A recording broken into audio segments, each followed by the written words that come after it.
Ito ang Buhay Kristiyano ngayon. Babasahin natin at pag-aaralan ang ikalabing-isang kabanata ng Lukas. Basahin natin ang turo tungkol sa panalangin. Minsan ay nananalangin si Jesus sa isang lugar.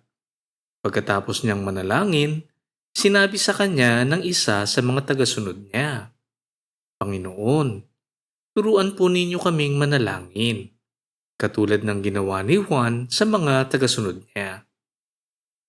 Sinabi ni Jesus sa kanila, "Kapag nananalangin kayo, ganito ang sabihin ninyo: Ama, sambahin nawa kayo ng mga tao. Naway magsimula na ang inyong paghahari. Bigyan niyo po kami ng makakain sa araw-araw. At patawarin niyo kami sa aming mga kasalanan, dahil pinapatawad din namin ang mga nagkakasala sa amin. At huwag niyo kaming hayaang matukso." Ang pananalangin ay ang ating paraan upang makausap ang ating Diyos Ama. Sa itinuro ni Jesus, mapapansin natin na sinundan nito ang dalawang pinakamahalagang utos, na mahalin ng Diyos Ama at mahalin ang ating kapwa katulad sa sarili. Tama ang tanong ng mga tagasunod, sapagkat hindi natin alam ang tamang paraan ng pananalangin. Tinuturuan tayo ni Jesus na ang buhay natin sa lupa ay hindi para sa sariling kapakanan, ngunit sa pagsunod sa kalooban ng Diyos. Kalooban ng Diyos na kilalanin natin siya bilang Panginoon. At bilang Panginoon ay pagbigay ng papuri at ang kanyang paghahari. Kalooban ng Diyos na tayo ay mamuhay ng kapaki-pakinabang at mamuhay ng banal. Kaya naman ipinapanalangin natin ang pagkain para mabuhay, pagpapatawad sa ating kasalanan, at ang lakas na huwag magkasala sa mata ng Diyos.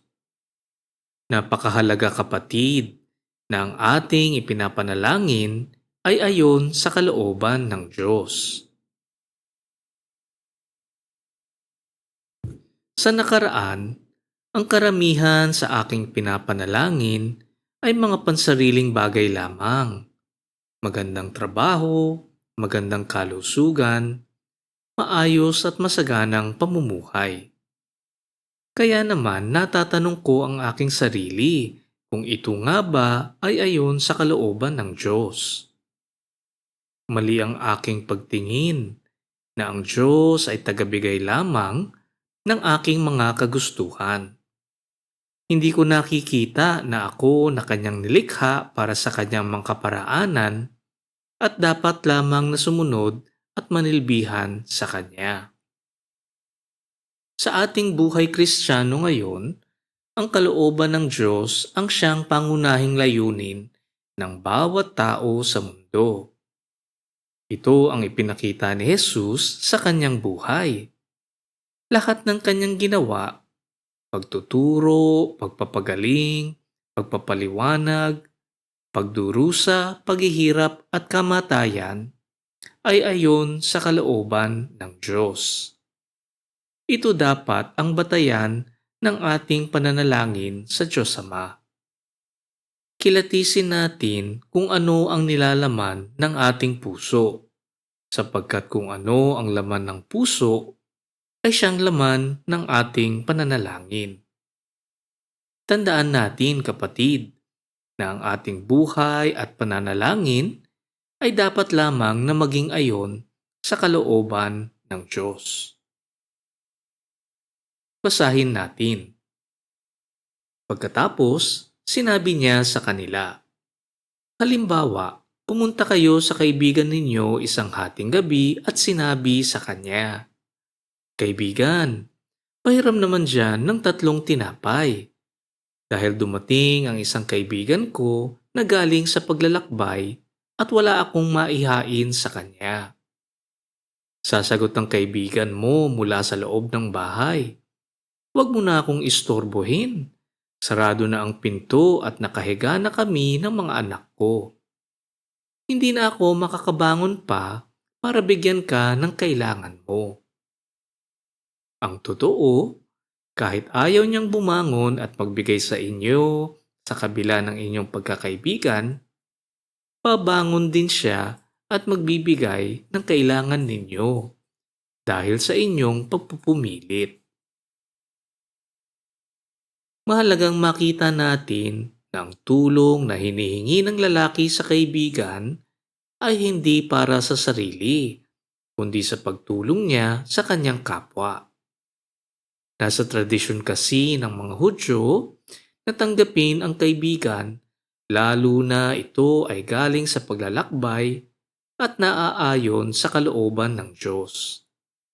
Kailangan nating tandaan, kapatid, na hilingin natin ang mga bagay na ayon sa kalooban ng Diyos at hindi sa sariling kapakanan lamang. Mahalaga rin nating makita na ang lalaki ay humihingi ng tulong sa kanyang kaibigan. Bilang kaibigan, sila ay magkakilala at malamang na mayroon silang pinagsamahan.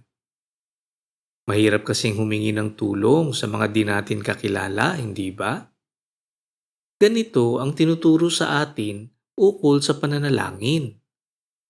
Kilalanin natin ang Diyos Ama at sumunod sa kanyang mga kautusan.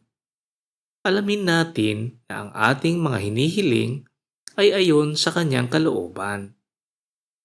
Huwag nating tularan ang karamihan na nakakakilala at nananalangin lamang sa mga panahon ng kanilang pangangailangan at para sa kanilang sariling kapakanan.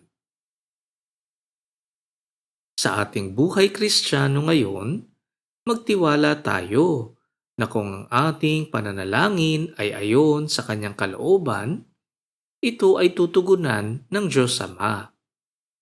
Matutunga lang tayong magantay sa kanyang tugon.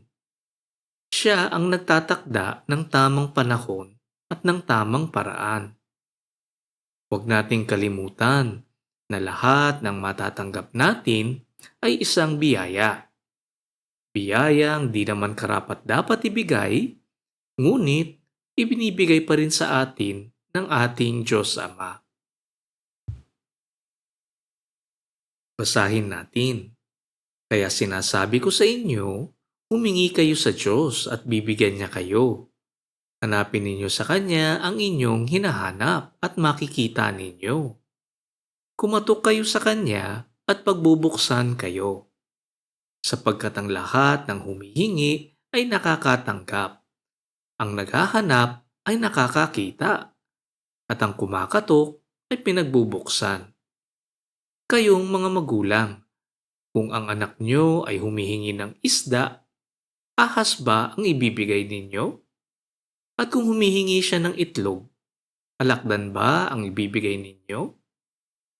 Kung kayong masasama ay marunong magbigay ng mabubuting bagay sa mga anak ninyo, gaano pa kaya ang inyong amang nasa langit?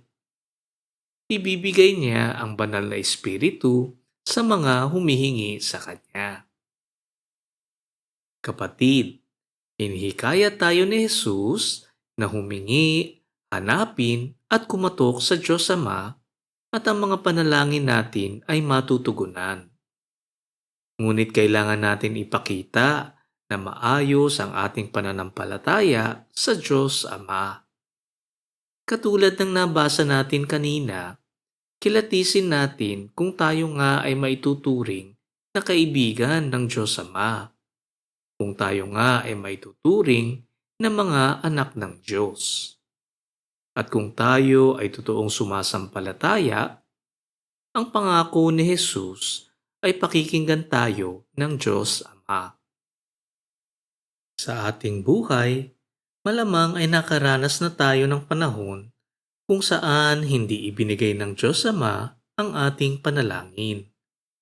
Ang isang magulang ay hindi magbibigay ng makasasama sa kanyang anak, kahit na ito ang hinihiling nila. At ganito rin ang ating Diyos Amang nagmamahal sa atin.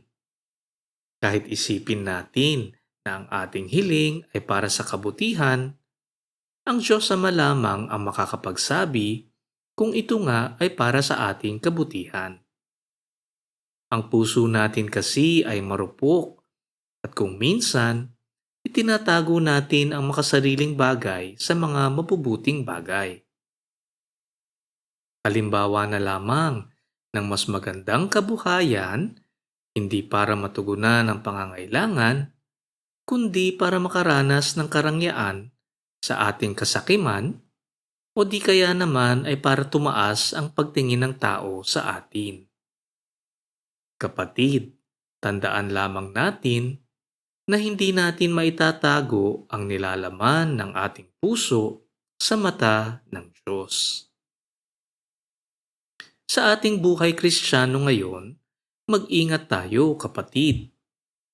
Marami ang pinanghahawakan ang turo ni Jesus na humingi, hanapin at kumatok sa Diyos Ama.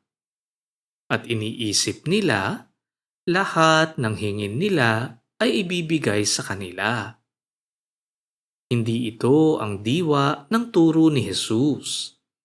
Kapag hindi ibinigay sa atin ang ating hiling, huwag nating talikuran ang Diyos Ama. Ang ating pananampalataya ay hindi dapat nakasalalay sa pagbibigay sa atin ng ating mga kahiligan. Mali ang pag-iisip na maniniwala lamang tayo kung ibinibigay ang ating hinihiling.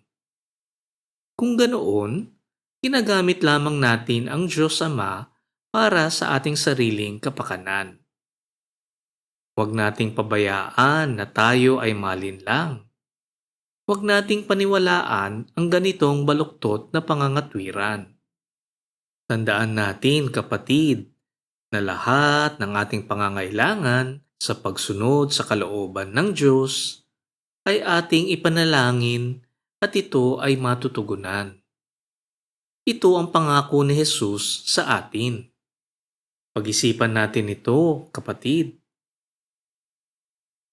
Basahin natin si Jesus at si Satanas. Minsan, pinalayas ni Jesus ang isang masamang espiritu na sanhi ng pagkapipi ng isang lalaki. Nang lumabas na ang masamang espiritu, nakapagsalita ang lalaki. Namangha ang mga tao, pero may ilan sa kanila ang nagsabi, si Satanas na pinuno ng masasamang espiritu ang nagbigay sa kanya ng kapangyarihang magpalayas ng masasamang espiritu. Ang iba naman ay gustong subukin si Jesus, kaya hiniling nilang magpakita siya ng himala mula sa Diyos bilang patunay na sugo siya ng Diyos. Pero alam niya ang kanilang iniisip, kaya sinabi niya sa kanila, kung ang mga mamamayan ng isang kaharian ay nagkakawatak-watak at nag-aaway-away, mawawasak ang kahariang yun. Ganoon din ang mangyayari sa isang tahanang ang nakatira ay nag-aaway-away. Makikita natin ang baluktot na pangangatwiran ng mundo upang pagbintangan si Jesus bilang kampon ng kaaway. Ganito nga ang mangyayari kung di nila nakikilala si Jesus bilang tagapagligtas at anak ng Diyos. Hindi nila maiintindihan at di nila makikita ang kabutihan sa mga gawa ni Jesus. Kaya naman, ito rin ang ginamit ni Jesus para mapabulaanan ang kanilang maling paratang. Basahin natin. Kaya kung si Satanas at ang mga kampon niya ay nagkakahati-hati at nag-aaway-away, paano mananatili ang kaharian niya? Tinatanong ko ito sa inyo dahil sinasabi ninyo na nagpapalayas ako ng masasamang espiritu sa pamamagitan ng kapangyarihan ni Satanas. Kung si Satanas nga ang nagbigay sa akin ng kapangyarihang magpalayas ng masasamang espiritu, sino naman ang nagbigay sa mga tagasunod ninyo ng kapangyarihang makapagpalayas din ng masasamang espiritu? Sila na rin ang makakapagpatunay na mali kayo. Ngayon, kung nagpapalayas ako ng masasamang espiritu sa pamamagitan ng kapangyarihan ng Diyos, nangangahulugan nito na dumating na sa inyo ang paghahari ng Diyos. Patuloy na pinabulaanan ni Jesus ang mga paratang ng mga tao gamit ang kaalaman at pangangatwiran ng mundo. Ito kasi ang paraan na maiintindihan ng mundo. Sa ating buhay Kristiyano ngayon, makikita natin ang paggamit ng kaalaman at pangangatwiran ng mundo upang isulong ang kani-kanilang maling paniniwala. Nagtatagisan sila ng talino at katwiran at mga bagong kaisipan upang may pagpilitan na sila ang tama. Ngunit, paano naman maipapaliwanag ng mundo ang mga bagay na hindi galing sa mundo? Paano maipapaliwanag ng mga tao ang mga bagay na nasa langit? Katulad ng mga taong nakakakita ngunit di nakakaunawa at mga nakakarinig ngunit di makakaintindi, ang katotohanan ng salita ng Diyos ay mailalahad lamang kung mamarampatin sa atin ng banal na Espiritu. Basahin natin. Kung ang isang taong malakas at armado ay nagbabantay sa kanyang bahay, ligtas ang mga ari-arian niya. Pero kapag sinalakay siya ng isang taong mas malakas kaysa sa kanya, matatalo siya at kukunin nito ang mga armas na inaasahan niya at ipapamahagi ang mga ari-arian niya. Ang hindi kumakampi sa akin ay laban sa akin, at ang hindi tumutulong sa pagtitipon ko ay nagkakalat. Ang taong malakas ay tumutukoy sa kaaway na siyang nagahari sa mundong ito.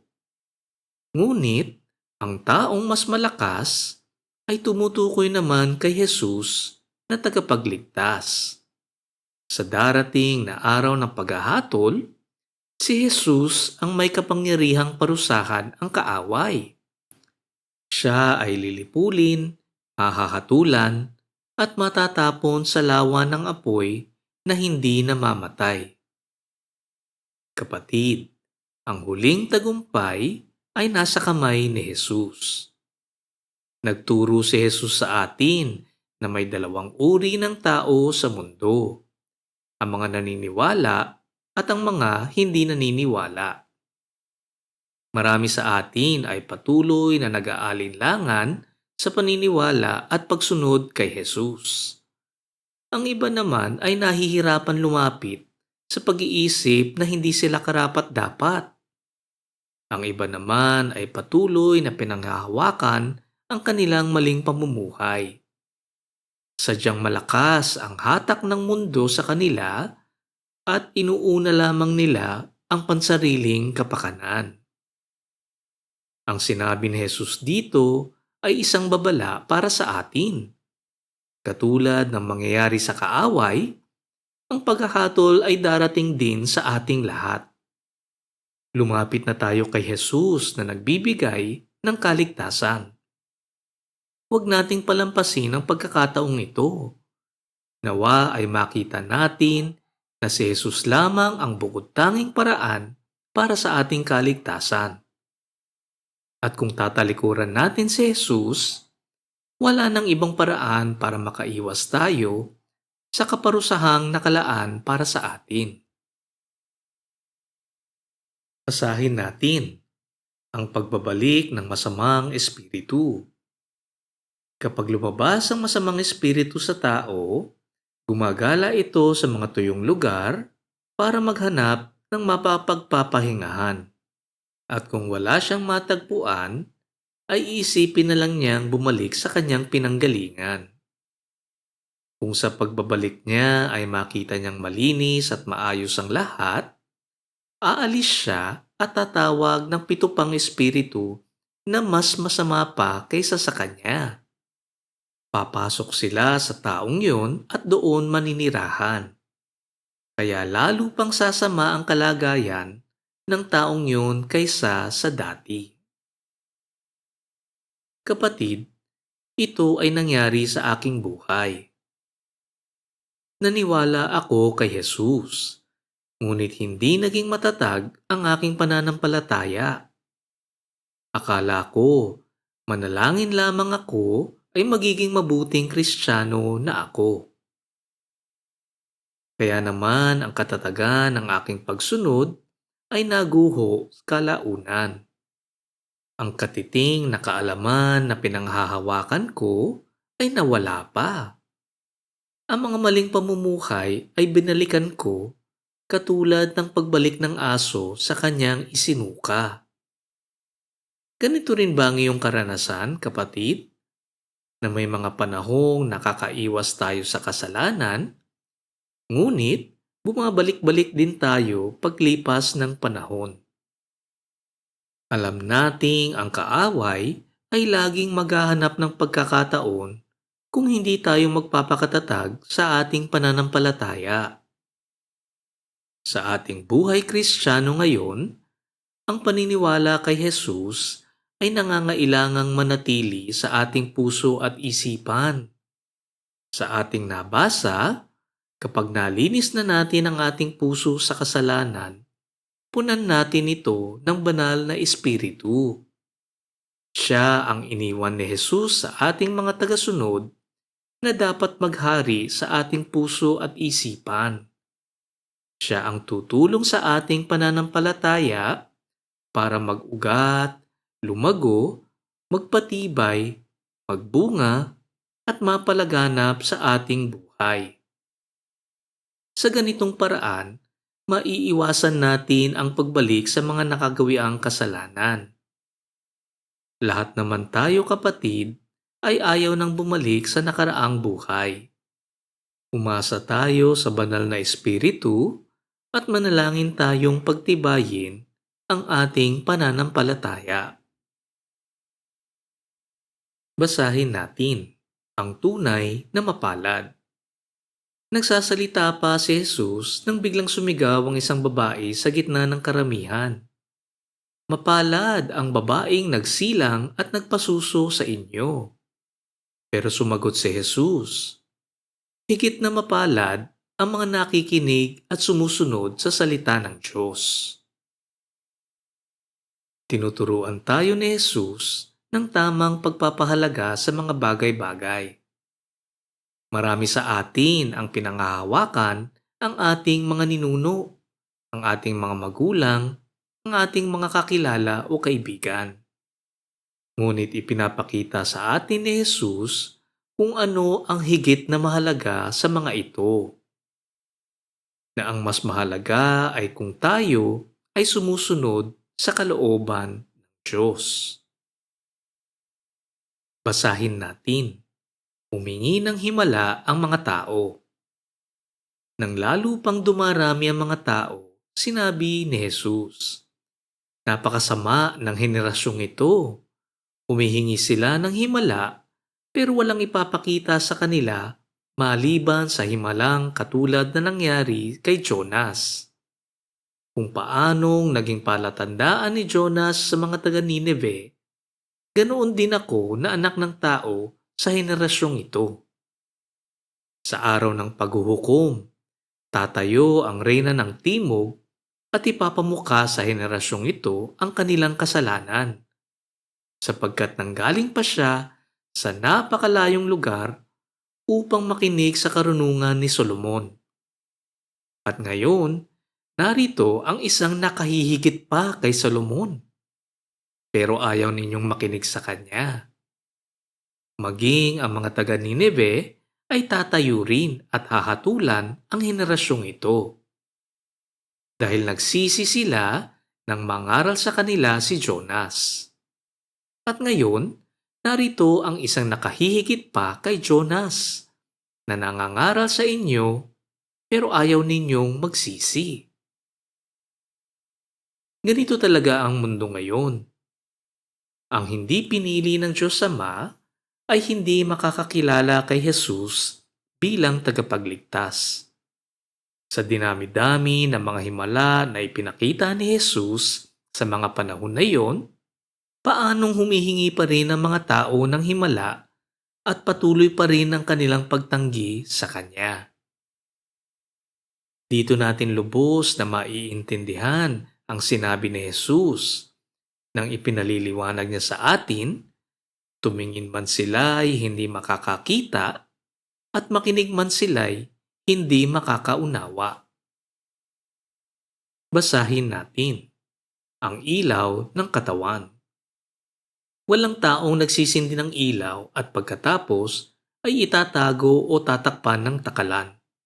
Sa halip, inilalagay ang ilaw sa patungan upang magbigay liwanag sa lahat ng pumapasok sa bahay. Ang mata ang nagsisilbing ilaw ng katawan. Kung malinaw ang mata mo, maliliwanagan ang buo mong katawan. Pero kung malabo ang mata mo, madidiliman ang buo mong katawan. Kaya tiyakin mong naliwanagan ka, dahil baka ang liwanag na inaakala mong nasa iyo ay kadiliman pala.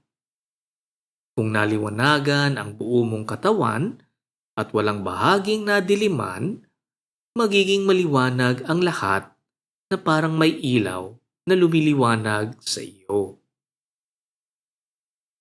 Ano nga ba ang tinutukoy ng ilaw ng katawan kundi ang salita ng Diyos? Kung ang salita ng Diyos ay nasa ating puso at isipan, makikita ito sa ating pang-araw-araw na pamumuhay.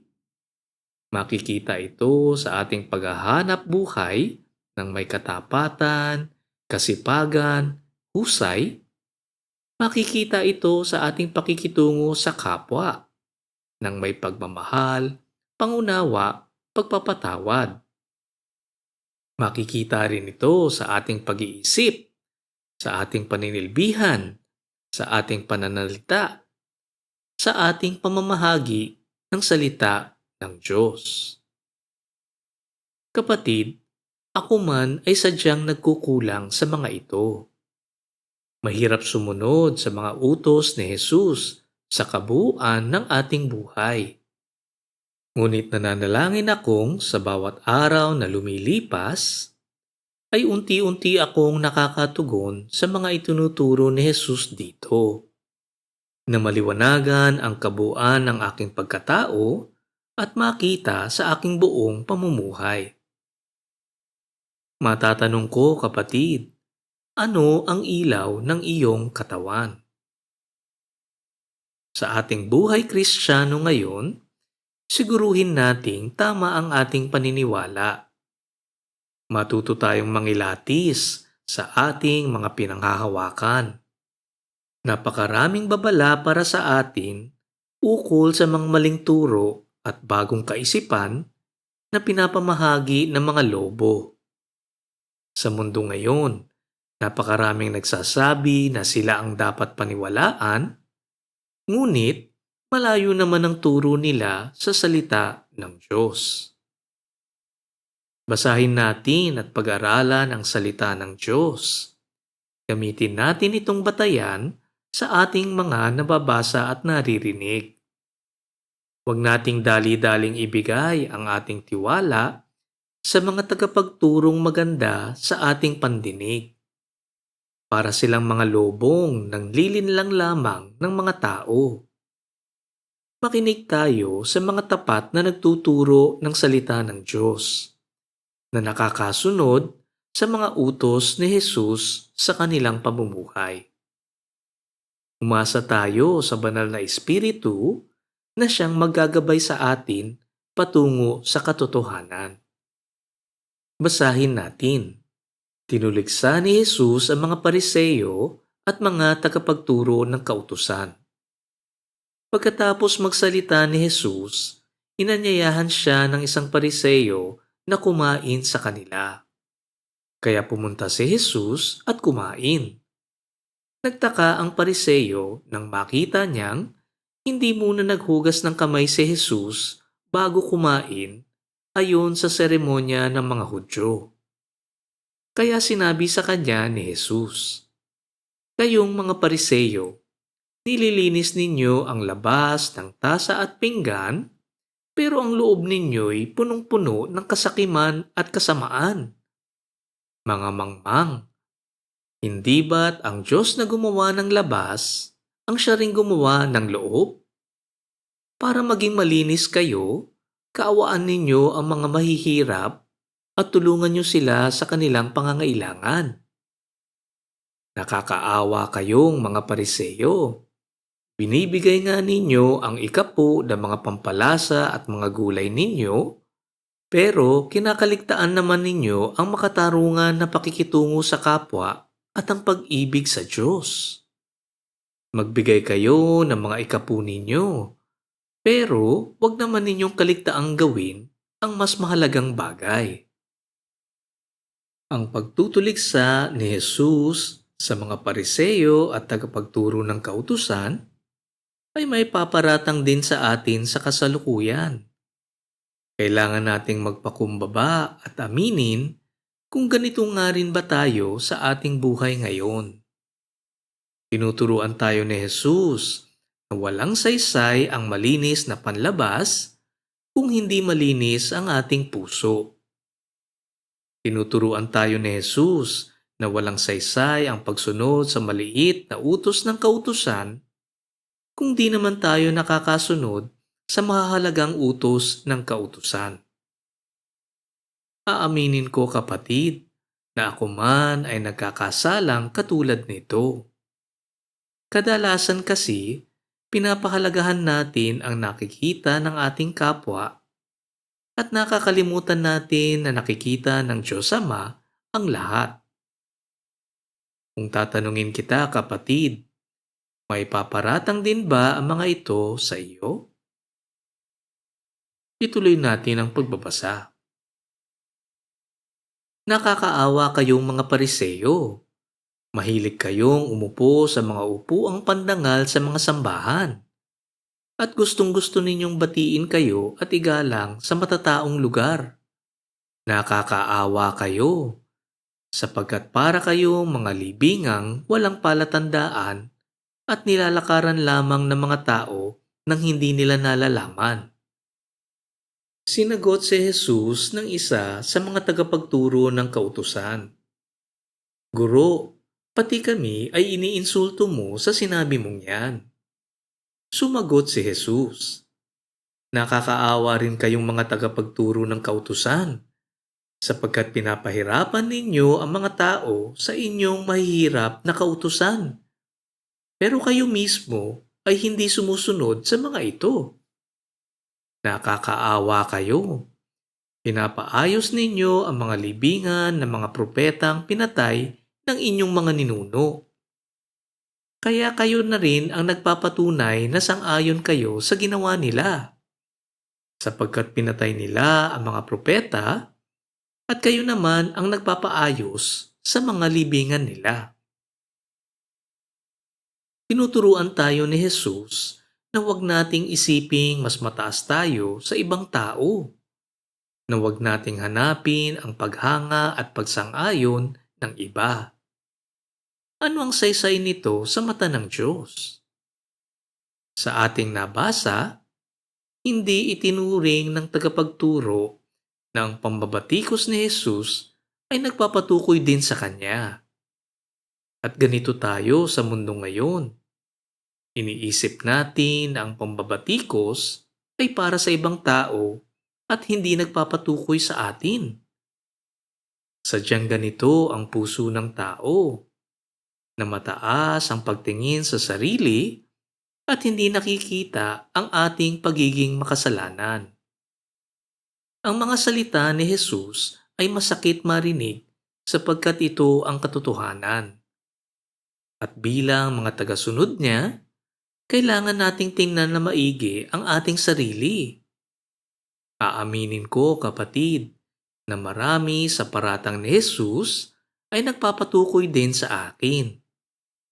Matatanong kita kapatid, nagpapatukoy din ba ito sa iyo? Lahat ng ito ay ipinapaalam sa atin ni Jesus.